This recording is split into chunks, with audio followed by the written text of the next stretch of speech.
Welcome to சிந்து சமையல். இன்னைக்கு நம்ம பண்ண போற டிஷ் பூசணிக்காய் அல்வா. இது வந்து பரங்கிக்காய்னு சொல்லுவாங்க, மஞ்சள் பூசணிக்காய்னு சொல்லுவாங்க.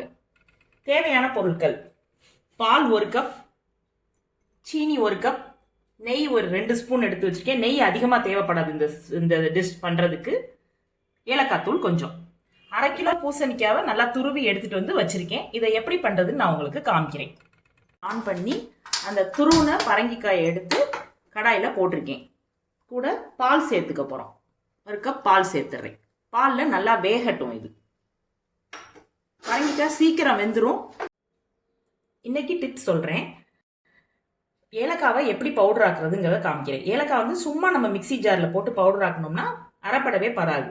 அதுக்கு நம்ம என்ன பண்ணணும்னா ஒரு 3 ஸ்பூன் சுகர் சேர்த்து மிக்சியில் பவுடர் ஆக்கிட்டு வரலாம். நைஸாக பவுடர் ஆகிடும். ஏலக்காய் கூட சேர்த்து நான் நல்லா பவுடர் ஆக்கிட்டு வந்திருக்கேன். நல்லா வாசனையாகவும் இருக்கும். இது டீ போடுறதுக்கு யூஸ் பண்ணிக்கலாம். கேசரி என்ன ஸ்வீட் பண்ணாலும் நம்ம இதை வந்து நம்ம யூஸ் பண்ணிக்கலாம். 10 நிமிஷம் சிம்லையே வச்சு வேக விட்டுருக்கேன். நல்லா வெந்துருச்சு. இப்போ நம்ம சுகர் சேர்த்துடலாம். 1 கப் சுகர் சேர்த்துருக்கேன். இதுவும் நல்லா இலகி வந்துடும். வேகட்டும். சுகர்லாம் நல்லா கரைஞ்சி வந்தோடனே காமிக்கிறேன் உங்களுக்கு. 2 நிமிஷம்.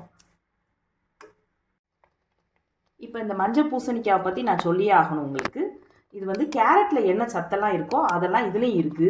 நார் சத்து நிறையா இருக்குது. டைஜஸ்ட் ஆகிறதுக்கு ரொம்ப ஈஸியாக இருக்கும். அப்புறம் டயட்டில் இருக்கிறவங்களாம் இதை வாரத்துக்கு 1 நாள் எடுத்துக்கலாம். ஒரு கூட்டாவோ பொரியலாவோ பண்ணி சாப்பிடலாம். இந்த மஞ்சள் பூசணிக்காய் வாரம் 1 நாள் எல்லாரும் சமைச்சு சாப்பிடுங்க. ஹெல்த்துக்கு அவ்வளோ நல்லது. சுகர் நல்லா கரைஞ்சிருச்சு. நல்லா வத்தணும். இது ஒரு 5 மினிட்ஸ் நல்லா வத்த காமிக்கிறேன். அடுப்பை இப்போ வந்து நல்லா கூட்டி வச்சுக்கலாம். வத்தி வரட்டும். இப்போ நல்லா வத்திச்சு. நம்ம ஏலக்காய் தூள் சேர்த்துடலாம்.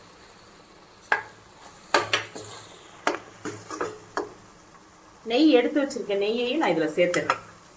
நல்லா இன்னும் கொஞ்சம் இந்த ஸ்வீட் ரிச்சாக இருக்கணும்னா முந்திரி பருப்பு வறுத்து கூட இதில் போட்டுடலாம்.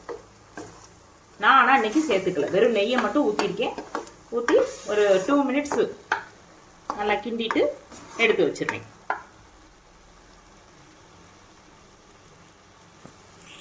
அல்வா ரெடி ஆயிடுச்சு. ஒரு பவுலில் ட்ரான்ஸ்ஃபர் பண்ணி காமிக்கிறேன்.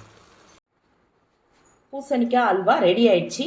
நீங்களும் ட்ரை பண்ணி பார்த்துட்டு கமெண்ட்டில் சொல்லுங்கள். லைக் பண்ணுங்கள், ஷேர் பண்ணுங்கள், மறக்காமல் சப்ஸ்கிரைப் பண்ணுங்கள். நன்றி. வாழ்க வளமுடன்.